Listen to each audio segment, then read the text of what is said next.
What's up, mga palangga kong viewers? It's me again, Zara Jaira Ortega Walasa. Welcome to my vlog. Today is Sunday, which is this is the last day for the month of March 31st, 2024. At yeah, naka-ganitong outfit ako mga palangga kong viewers kasi buntis na ako ng 14 days, 14 weeks and 2 days ngayong araw na to. At tinitingnan ko nga dun sa apps na meron ako mga palangga kong viewers na in-install ko sa aking phone. Nasa second trimester na ako. Yay! At tapos na kami. Kagagaling na namin sa church. Nakapag-lunch na din. So, last time pa, parang 2 weeks ago, na 2 weeks ago ba tatay?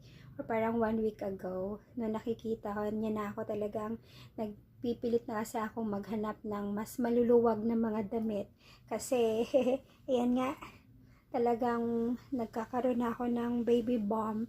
Umuumbok na ang aking tiyan. Kaya, sabi niya sa akin, after church daw, ngayon, which is ngayong araw na to, maghanap nga raw kami ng maternity dress or mga maternity dresses. At natutuwa ako sa husband ko, waiting room, lahat ng mga pinipili niyang mga dresses sa akin. But actually, it's not dresses kasi sinabi ko sa kanya, medyo comfortable ako kapag blouses lang at saka naka maternity pants, ang tawag doon, yung may extended, may nag-expand sa tummy.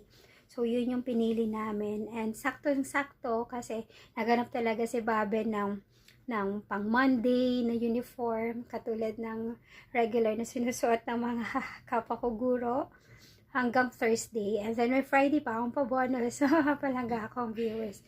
Which is, ayan, kaya by tomorrow, mas comfortable na ako magsuot. So, after doon, syempre, nag-lunch na kami. Siguro sa ilang buwan, so sa 3 months na hindi ko talaga gusto ang mga restaurant.